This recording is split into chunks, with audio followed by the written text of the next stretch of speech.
नमस्कार दोस्तों। आशा करता हूँ आप सभी बहुत अच्छे होंगे, मस्त होंगे। आज हम बात करने वाले कूटनीति की। कूटनीति क्या होती है, ठीक है, और इसकी उत्पत्ति कैसे हुई, इसकी प्रकृति क्या है और इसके क्या क्या ये कार्य करती है तथा इसके उद्देश्य क्या है, इन सब पर आज हम विस्तार से चर्चा करेंगे। ठीक है, तो चलिए स्टार्ट करते हैं। पहले आप ये बताओ कूटनीति होती क्या है, किसी को पता है? पता है तो जल्दी कमेंट बॉक्स में बता दो, मैं तब तक ये मिटा देता हूँ। कूटनीति क्या होती है भाई?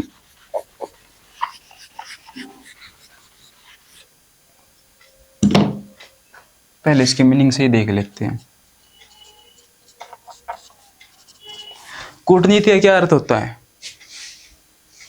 कूटनीति का सामान्य रूप से अर्थ होता है कि बिना युद्ध के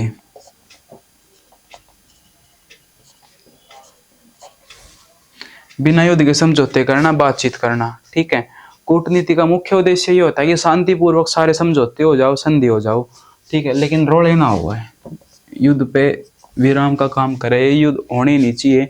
कूटनीति इसलिए होती है, ठीक है, सामान्य शब्दों में समझे तो कूटनीति बिना युद्ध करे, अपनी बात मनवाने, अपने राष्ट्र के हित के लिए कार्य करने के लिए अपनाई जाती है, जो कि विदेश मंत्रालय द्वारा, भारत में विदेश मंत्रालय द्वारा बनाई जाती है। ठीक है, मोस्टली। अब बात करेंगे इसकी उत्पत्ति की। उत्पत्ति, इसका उद्भव कैसे हुआ है, इसकी उत्पत्ति कैसे हुई। ठीक है, तो उत्पत्ति में पहला पॉइंट आता है प्राचीन काल में।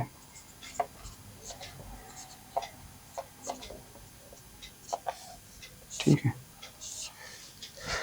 प्राचीन काल से यहाँ मतलब है कि भाई जैसे पहले पुराने समय में होता था, गांव होते थे, गांव में सरपंच होते थे। ठीक है, और आम जनताएं होती थी। आम जनता किसी भी बात पर विवाद हो जाता था, पानी को लेकर लगा लो या कोई भी आपस में झगड़ा हो जाता था, तो वे अगर लड़ाई करते, ठीक है, तो बाद में उन्होंने ये दिमाग लगाया कि हम ये चीज वार्ता से भी तो सुलझा सकते हैं, लड़ाई करने को जरूरी थोड़ी है।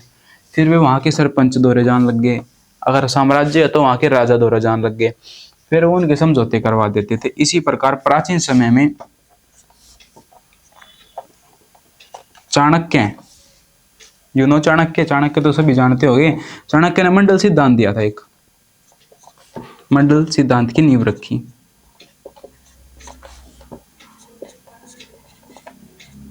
ठीक है, चाणक्य ने मंडल सिद्धांत की नींव रखी भाई। ये बोला कि अपने जो मित्र राष्ट्र है ना, मित्र राज्य है और शत्रु राज्य है, इनके बीच भी कूटनीति का बहुत अहम योगदान है। ये चाणक्य ने बात कही थी। फिर इसके बाद ग्रीक और रोम साम्राज्य में संदेश भेजे जाने लगे।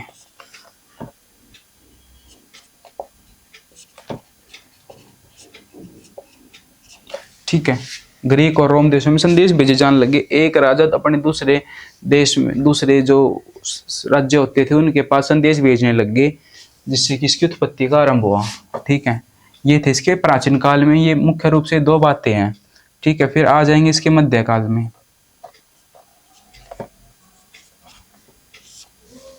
ठीक है, मध्यकालीन में क्या हुआ था भाई? यूरोप, ठीक है, यूरोप में जो इसके वे थे राज्य, जैसे ओटोमन राज्य था, ओटोमन साम्राज्य था, ये सबसे बढ़िया राजनीतिक व्यवस्था का उदाहरण है। राजनीतिक व्यवस्था यूरोप में सबसे ओटोमन साम्राज्य में बढ़िया मानी जाती है। वहां से इसकी उत्पत्ति हुई तो उसमें बहुत अच्छी मानी जाती है। और इसके बाद ही फिर यहाँ पर आया भारत में मुगल काल में। भारत में मुगल काल में वकील, ठीक है, वकील जो विशिष्ट प्रतिनिधि होता था उनको भेजा जाता था। और इसी दौरान एक राजा, वहां का पोप होता था, पोप बोलते हैं, पोप। ठीक है, यूरोप में पोप राजा को ही बोलते हैं। वहाँ का एक राजा दूसरे देश के राजा को संदेश भेजने लग गया भाई। ठीक है, कोई भी है संदेश भेजने लग गया, जिससे कूटनीति प्रणाली की संरचना आरंभ होने लगी।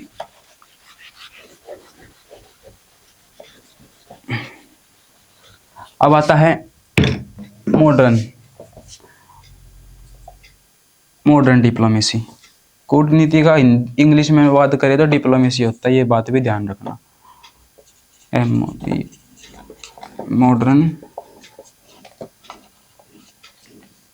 मॉडर्न डिप्लोमेसी, इसमें सबसे बड़ा योगदान है 1648 में मैंने आपको बताया था इंटरनेशनल ऑर्गेनाइजेशन में वेस्टफेलिया की संधि हुई थी भाई।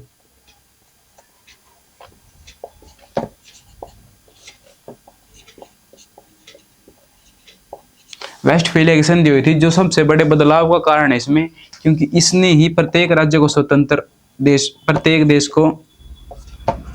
को स्वतंत्र देश माना, और इसी दौरान स्थायी दूतावास की व्यवस्था हुई। इसे परमानेंट एम्बेसीज बोलते हैं, दूसरे देशों में, दूसरे राज्यों में स्थायी दूतावास की व्यवस्था। ठीक है, और तथा डिप्लोमेट को सुरक्षा दी गई भाई।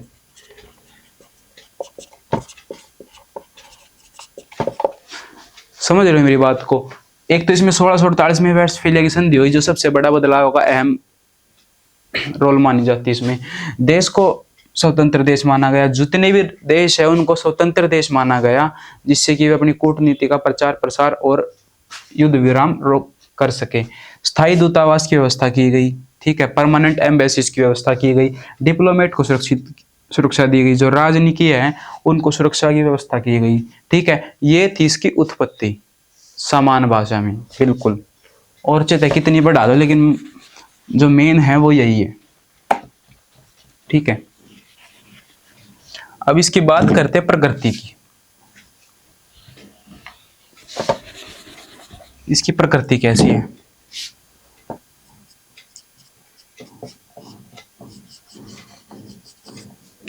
इसकी प्रकृति कैसी है? सबसे पहली तो है शांतिपूर्वक भाई, सबसे जो मेन है। ठीक है, शांतिपूर्वक का मतलब ये है कि ये वार्ता आधारित है, मतलब बातचीत कर कर अगर कोई बात हो भी रही है, किसी के बीच मतभेद हो भी रहा है, तो वो बातचीत के आधार पर उस चीज को सुलझाया जा सके, ना कि युद्ध करके। ठीक है, इसकी प्रकृति का सबसे अहम पॉइंट यही है। एक होती है इसमें गुप्त और खुली। शांतिपूर्वक का अगर आप उदाहरण दो तो इंडिया बांग्लादेश एग्रीमेंट हुआ था एक 2015 में। ठीक है, और डिप्लोमेसी की बात करो तो लेक चीन, चाइना और भारत के बीच लंबी वार्ताएं चली। इसके बाद इस सीमा विवाद को लेकर चाइना और भारत के बीच लंबी वार्ताएं चली, परंतु युद्ध नहीं हुआ। ये सिर्फ और सिर्फ कूटनीति के कारण संभव हो पाया है, अन्यथा नहीं होना था। ठीक है, गुप्त और खुली कूटनीति इसमें होता भाई। गुप्त और खुली कूटनीति में, गुप्त कूटनीति का अगर हम उदाहरण दें, गुप्त कूटनीति वे कूटनीति होती है जो जनता के सामने न होकर दो व्यक्तियों के बीच में होती है, दो देशों के बीच में होती है, और उसमें उनके जो मौजूदा मेन सदस्य होते हैं वे विद्यमान होते हैं। ठीक है, गुप्त कूटनीति का उदाहरण रखें तो फ्रांस और भारत, राफेल एग्रीमेंट।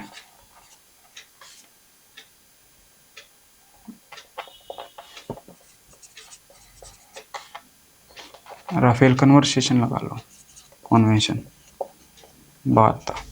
ठीक है, और फिर खुली कूटनीति का अगर हम उदाहरण देखें, जैसे G20 हुआ, G20 प्रेस।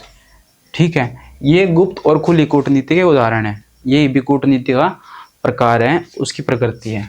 ठीक है, तीसरी आने के बाद ये होती है लचीली। इसकी प्रकृति लचीली है भाई। लचीली का मतलब है परिस्थिति के अनुसार ढलना।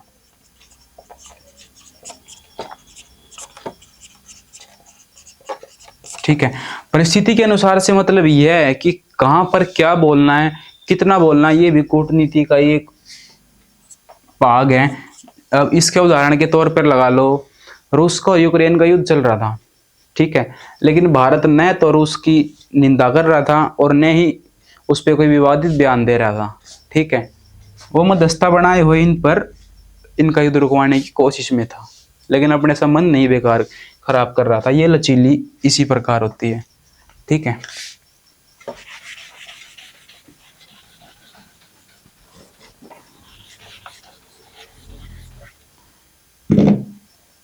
फिर एक होता है सॉफ्ट पावर नेचर।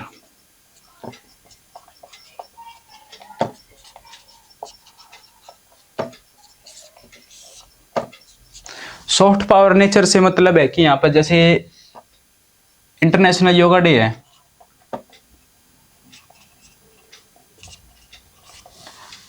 177 देशों ने अपनाया ये।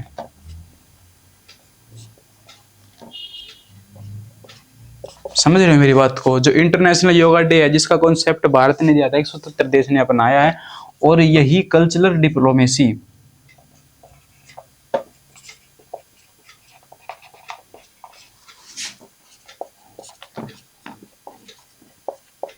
पर आधारित है। ठीक है, soft power nature cultural diplomacy पर आधारित है। फिर बात आती है इसके अंतरराष्ट्रीय कानूनों की। ठीक है, वियना संधि हुई थी। ठीक है, उसके भी कुछ नियम थे, और वैसे भी इंटरनेशनल अंतरराष्ट्रीय कानूनों के कुछ नियम कायदे कानून होते हैं, उसके दायरे में रहकर इनको कार्य करना होता है। ठीक है, ऐसे नहीं है कि अपनी मर्जी से कुछ भी कर देंगे।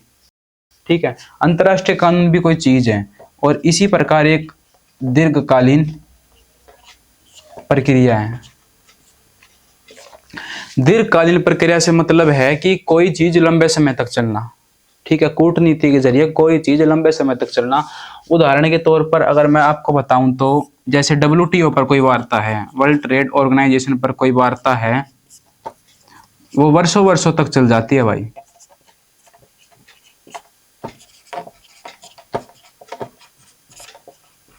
ठीक है, WTO पर अगर कोई वार्ता, कोई दो देश आपस में बातचीत कर रहे हैं, तो लंबे वर्षों वर्षों तक चल जाती है।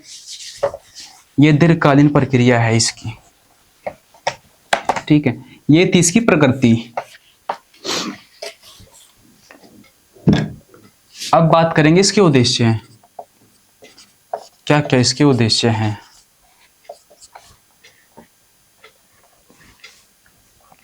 पहला उद्देश्य राष्ट्रहित। राष्ट्रहित की रक्षा करना। ठीक है, राष्ट्रहित की रक्षा करने का उदाहरण आप अगर मुख्य तौर पर देखें तो जिस प्रकार रूस है, भारत रूस से सस्ते में तेल लेता है और उसके साथ हमारे संबंध भी अच्छे हैं। ठीक है, तो अपने राष्ट्र के हित के लिए तो वो कार्य कर रहा है। एक तो कम पैसा में तेल ले हुए हैं, ठीक है, उसके साथ दूसरा उसके साथ संबंध भी अच्छे बने रहे। तो ये राष्ट्र हित के लिए रूस का उदाहरण सबसे बेस्ट है। ठीक है, दूसरा पॉइंट आता है व्यापार बढ़ाना। व्यापार बढ़ाना, इसके दौरान क्या होगा? फ्री ट्रेड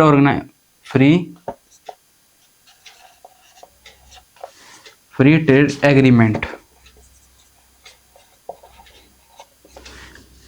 ये समझौता करेगा कि आप मुक्त व्यापार करो हमारे साथ, जिससे कि व्यापार बढ़े, दो देशों के बीच व्यापार बढ़े। इसके लिए फ्री ट्रेड एग्रीमेंट होता है। ठीक है, इसके बाद आता है हमारा तीसरे नंबर पर फ्री ट्रेड एग्रीमेंट के बाद हमारा आता है रूस, उदाहरण हुआ। ठीक है, फ्री ट्रेड एग्रीमेंट के बाद आता है विदेश में फंसे लोगों की रक्षा करना। ठीक है, कोई महामारी हो जाती है, ठीक है, कोई महामारी हो जाती है, किसी प्रकार का कोई आपदा आ जाती है, तो वहां पर जैसे भारत का विदेश मंत्रालय है, ठीक है, और कुछ भारतीय फंसे हुए हैं कहीं पर, जैसे यूक्रेन में लगा लो, ठीक है, यूक्रेन में फंसे हुए हैं, तो वो कूटनीति के जरिए उनको ये कहेगा कि उनके विदेश मंत्री को कि हमारे जो नागरिक है उनको आप यहाँ भारत में भेज दो किसी भी तरीके से। ठीक है, ये कूटनीति के जरिए होता है। जिस प्रकार सूडान में युद्ध हो रहा था, ठीक है, तो उस दौरान ऑपरेशन कावेरी चलाया था, ऑपरेशन कावेरी चलाया था, जिसके तहत वहां पर फंसे भारतीयों को सुरक्षित और सही सलामत भारत लाया गया था। ठीक है, इसके बाद आता है भाई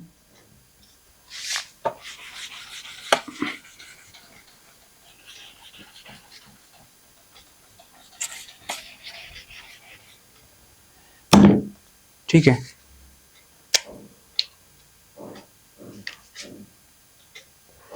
सुरक्षा स्थापित करना, चौथा पॉइंट आएगा इसका, सुरक्षा स्थापित करना। अब रूस के साथ हमारे संबंध अच्छे हैं, अगर हमारे पर कोई दूसरा देश आक्रमण करता है तो हम रूस की सहायता ले सकते हैं, क्योंकि हमारे साथ उसके संबंध अच्छे हैं और हम शुरू से ही गुटनिरपेक्ष हैं वैसे तो। ठीक है, गुटनिरपेक्ष, हम किसी भी गुट में शामिल नहीं है। और फिर पांचवा आता है इसका सहायता करना। सहायता करने से तात्पर्य यह है कि हमारे सहयोगी देश को अगर हमारी जरूरत है तो हम उसकी सहायता करें निष्पक्ष होकर। ठीक है, जैसे अगर रूस हमारे साथ किसी युद्ध में हमारे साथ शामिल होता है, तो अगर रूस पर ऐसी कोई आपत्ति आती है कल को, तो हमें भी उसके साथ उसकी सहायता करनी चाहिए, ये उसके उद्देश्य है। ठीक है, अब बात करते हैं इसके कार्यों की, क्या क्या इसके कार्य हैं।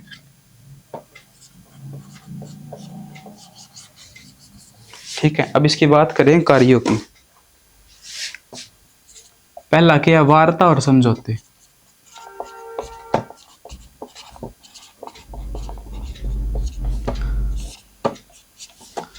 वार्ता और समझौते से मतलब है कि दो देशों के बीच अगर इसके उद्देश्य और कार्य मिलते जुलते हैं, ज्यादा कंफ्यूज मत होना। ठीक है, उद्देश्य और कार्य इसके मिलते जुलते हैं, ज्यादा कंफ्यूज होने की जरूरत नहीं है। इसकी वार्ता से इसका मतलब है कि अगर देशों के बीच लड़ाई चल रही है तो उसमें किसी एग्रीमेंट, जिसे आम भाषा में समझौता कह देते हैं, और वार्ता के जरिए, बातचीत के जरिए उसको सुलझाया जा सके। ठीक है, दूसरा इसका वही है, विदेश में फंसे लोगों की रक्षा करना। विदेशी आपात लिख देता हूं मैं। ठीक है, विदेशी आपात में भारतीयों की रक्षा करना है, जो भी देश है उनके जो व्यक्ति फंसे हुए हैं उनकी रक्षा करना। ठीक है, तीसरा आ जाता है हमारा व्यापार बढ़ाना। मैं कहूँ इसके उद्देश्य और काम दोनों मिलते जुलते हैं, ज्यादा कंफ्यूज होने की जरूरत नहीं है। ठीक है, और कुछ बात नहीं है।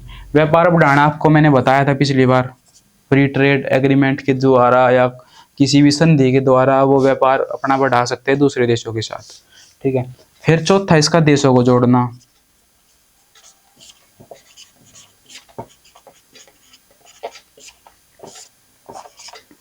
ठीक है, देशों को जोड़ना। ठीक है, ये भी इसका मुख्य काम है। फिर इसका पांचवा आ जाओ, देशों को जोड़ने से मतलब समझ रहे हो आप, समझ रहे हो, दो देशों के बीच में अगर किसी प्रकार का विवाद हो रहा है तो उनके बीच में मध्यस्थता करवाकर उनका समाधान करवाना, उनका समझौता करवाना। यही एक पॉइंट बनता है गलतफहमी, गलतफहमी और युद्ध होना।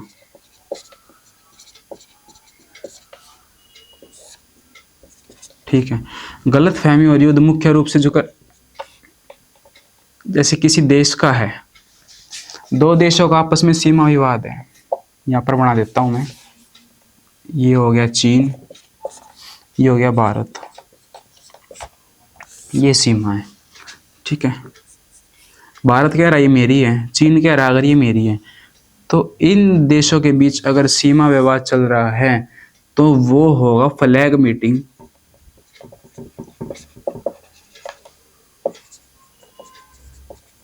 एक फ्लैग मीटिंग होती है जिसके दौरान अगर किसी दो देशों के बीच में सीमा विवाद चला हुआ है तो वह प्रत्येक देश अपने देश का झंडा लेकर दूसरे देश का प्रतिनिधित्व कर दूसरे देश को आमंत्रित करते हैं, इसे फ्लैग मीटिंग कहते हैं। और उस दौरान उनके कार्य को और उनके बातचीत को समझाया जाता है, ठीक है।